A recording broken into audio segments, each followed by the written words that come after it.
প্রশ্ন নিচ্ছি। আসসালামু আলাইকুম, পরিচয় দিয়ে প্রশ্ন করুন। এই বুড়িটা তো লাইনে আছেন?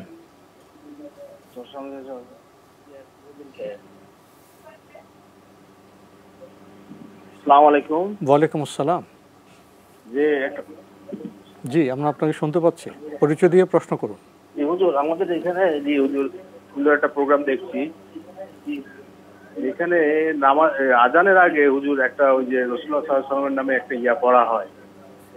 এটা আসলে কতটুকু তারপরে দেখা যাচ্ছে যে এই অঞ্চলে মানে কি জিনিস ইয়াটা কি পড়া হয় মসজিদের সাথে একটা মাজার, এবং তারা এই যে নামাজের পরে দেখা যাচ্ছে মাজারে যাচ্ছে।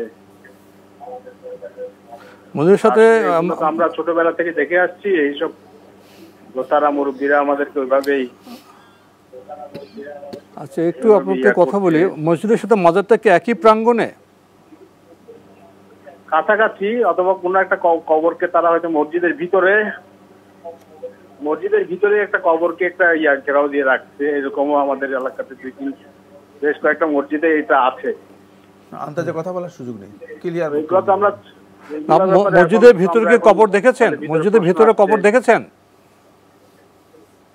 জি জি, মসজিদের ভিতরে কবর। আচ্ছা, এখন আপনাদের একটু জেনে নি ভাইয়া। প্রথমত আজানের আগে রাসূলের নামে কিছু পড়ে, কি পড়ে জানেন? একটা মানে ওনার একটা সালাম দেয়। আচ্ছা, সালাম মানে আজানের আগে না? ঠিক আছে, এটা ক্লিয়ার হলো। আরেকটি হলো, মসজিদের সাথে মাজার একই প্রাঙ্গণে, একই প্রিমিজে? একই প্রিমিজের ভিতরেও আছে, পাশেও আছে। আচ্ছা, মসজিদের ভিতরেও আপনার কবর আছে। ঠিক আছে, আর কোনো প্রশ্ন আছে আপনার? আর কোনো প্রশ্ন আছে? ধন্যবাদ। জি জি জি, ধন্যবাদ আপনাকে। আপনাদের এলাকাটা কোথায় ভাইয়া? আপনাদের এলাকাটা কোথায়? অনেক কিছু। আপনাদের এলাকাটা কোথায়? চট্টগ্রামের কথা বলছি। চট্টগ্রামের। এটা কি কোন এলাকায়? এখানে যেমন ধরেন আগ্রাবাদ এরিয়াতে আছে, তারপরে কদমপাড়ের ওখানেও একটা। আচ্ছা, ধন্যবাদ আপনাকে ভাইয়া। আপনি যে বিষয়টি উল্লেখ করেছেন, আমাদের দেশের সমাজে কোনো কোনো জায়গায় এগুলো তো লক্ষ্য করা যায়। তো আপনার মূলত দুইটি প্রশ্ন। আমরা আপনার প্রশ্নে যাই। আপনি বলছেন যে আপনাদের এলাকায় আজানের আগে রাসূল সাল্লাল্লাহু আলাইহি ওয়াসাল্লামের নামে ওনার প্রতি সালাম পেশ করা হয়, এটা ঠিক আছে কিনা? না, মোটেও ঠিক নেই। এটি সুন্নাহ পরিপন্থী কাজ। এতে আজান আদায় হবে না, আজান এর মানে ফজিলতও পাবে না এবং আজানও হবে না। কারণ আজানের এই আলফাজের মধ্যে কম বেশি করা আজান বাতিল করে দেওয়ার মতো। আজানের সময় আজান হবে, আজানের পরে করণীয় আছে, আজানের পরে তো দোয়া আছে, সেটা আজানের সাথে সম্পৃক্ত না, আজানের আলাদা ব্যক্তিগত বিষয়। জি, পরবর্তী বিষয়। কিন্তু আজানের মধ্যে কোনো জিনিস যুক্ত করে দিবেন, এটা হচ্ছে আজান তো ওহী, এর সাথে কিভাবে যুক্ত হবে? সালাত 4 রাকাত 5 রাকাত আদায় করলে যেমন হবে না, ঠিক আজানের মধ্যে কোনো জিনিস যুক্ত করে দিলে আজান হবে না। এবং এটা সুন্নাহ পরিপন্থী কাজ, বেদাত এমন খারাপ, শুধু বেদাত নয়, অত্যন্ত গর্হিত একটি বেদাত। তাহলে এটি করা যাবে না। যারা করেছেন তারা না জেনে করেছেন, তারা ইসলাম সম্পর্কে সম্পূর্ণ অজ্ঞ, কোনো সন্দেহ নেই। শুধু একটা আবেগ, মানে আবেগ তো আসলে রাসূলের ভালোবাসা থাকলে অবশ্যই রাসূল সাল্লাল্লাহু আলাইহি ওয়াসাল্লাম দরুদ পড়বে বেশি বেশি করে, যথাসময়ে যেখানে পড়া দরকার। যে না বেশি প্রতিদিন পড়ুক, সকাল থেকে সন্ধ্যা। কিন্তু ওই যে নির্দিষ্ট করে ফেলা আজানের আগে, সে আজানের আগে সেটাকে নিবে, আজানের মধ্যে যুক্ত করবে কেন? আজান তো যুক্ত মানে ওখানে হলো সমস্যা। এছাড়া সারাদিন পড়েন, অসুবিধা কি আছে? আরেকটি প্রশ্ন করেছেন, আপনাদের এলাকায় আপনারা দেখেছেন যে মসজিদ এবং মাজার একই প্রাঙ্গণে, আবার এটা লক্ষ্য করেছেন মসজিদের ভিতরে মাজার, এটা কেমন এবং এই অবস্থায় নামাজে কি সুরত হবে? মসজিদের ভিতরে মাজার থাকতে পারবে না, কবর থাকতে পারবে না। কোনো মসজিদের ভেতরে যদি মাজার বা কবর থাকে, সেই মসজিদে সালাত আদায় করলে সালাত হবে না, সেই মসজিদে সালাত আদায় করা জায়েজ নেই। তার কবর এখান থেকে সরিয়ে ফেলতে হবে। হ্যাঁ, হয়তো কবরস্থানে সরাই দিতে হবে, অথবা এটা কবরস্থান বানিয়ে মসজিদ অন্যত্র নিয়ে যেতে হবে। দুটো একসাথে চলবে না। দুটো একসাথে চলে না। কারণ কবরস্থান হচ্ছে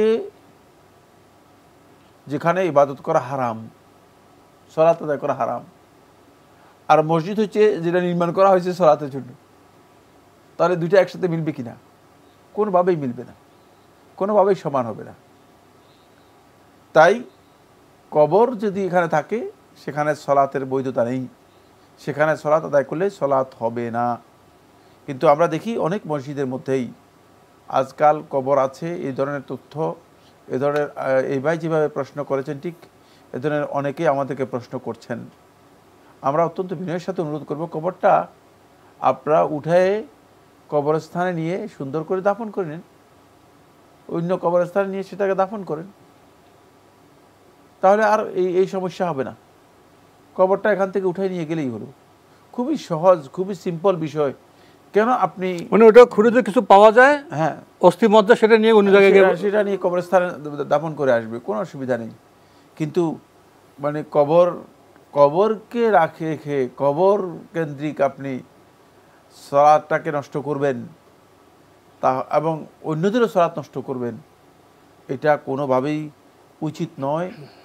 কবরস্থানের মধ্যে এই কাজটা কোনোভাবেই জায়েজ নেই। রাসূলুল্লাহ সাল্লাল্লাহু আলাইহি ওয়াসাল্লাম নিষেধ করেছেন কবরস্থানে অথবা কবরে অথবা কবরের দিকে সলাত আদায় করতে। রাসূলুল্লাহ সাল্লাল্লাহু আলাইহি ওয়াসাল্লাম স্পষ্ট করে নিষেধ করেছেন। কবর এবং মসজিদের আরও চিত্র পাওয়া যায়, যেমন নিচের তলায় কবর আছে, দোতলা তিনতলায় মসজিদ, এর অবস্থা কেমন হবে? এটাও একই, যদি কবরস্থান হয়ে থাকে তাহলে এটা সালাত হবে না। নিচে কবর থাকলে উপরে মসজিদ হলে এটা একই মাসালা। আরেকটি হলো, দেখা যায় কবরগুলো সরাতে অসুবিধা কোথায়? সরাতে হবে, এটা আপনি বলে দিয়েছে, সরাতে হবে। আবার এরকম দেখা যায় যে বিশাল কবরস্থান, সেখানে লাশ আসতেছে, সেখানে জানাজার ব্যবস্থা আছে, জানাজার ঘর আছে, জানাজা পড়া হয় কবরস্থানে, এটা কেমন? এটা আরেকটি মাসালা। এটা হচ্ছে কবরস্থানে, বড় কবরস্থানের পাশেই, সেটা অবশ্য কবরস্থানের পাশে হতে হবে, কবরমুখী হতে পারবে না। যদি মানে যেহেতু কবরস্থানে প্রচুর লাশ দাফন করা হয় থাকে, মানুষ আসে, এখন এই লোকগুলো সালাত আদায় করার একটা ব্যবস্থা না থাকলে তাহলে কোথায় সালাত আদায় করবে?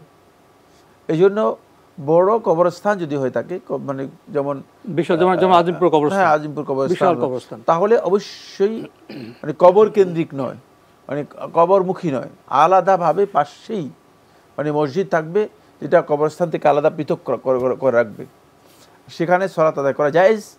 কারণ এটা হাজা, অন্যথায় এই লোকগুলো সালাত দাফন করতে আসবে, তারা সালাত আদায় করবে না, তাদের সালাতের ব্যবস্থা থাকবে কোথায়?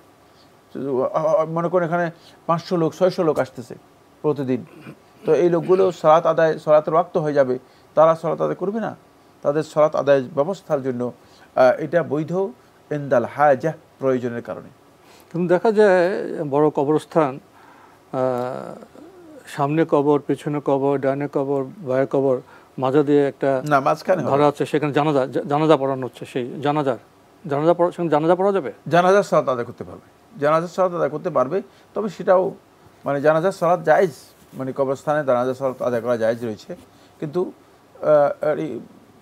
উত্তম বা সুন্নাহ হচ্ছে যেটা, সেটা হলো কবরের মধ্যে নয়, জানাজার সালাত আদায় করবে বাহিরে, মানে আলাদা পাবে। তাহলে জানাজার নামাজ এটা উত্তম না, জায়েজ, কিন্তু সালাত ওখানে পড়তে পারবে না, সালাত পড়তে কবরস্থান আলাদা। জানাজার সালাতের মধ্যে, জানাজার সালাত আর কবর মানে অন্য সালাতের মধ্যে একটু পার্থক্য রয়েছে। এই জায়গায় জানাজার সালাত পর্যন্ত মানে সালাতের আসল হচ্ছে দোয়া। আর তাহলে যদি সালাত পড়তে হয় তাহলে কবরস্থানের এক কিনারে হতে হবে, সেটা জি জি জি পাশে হতে হবে। আমরা জানলাম বিষয়গুলি সম্পর্কে। প্রিয় দর্শক, নতুন প্রশ্নে যাচ্ছে।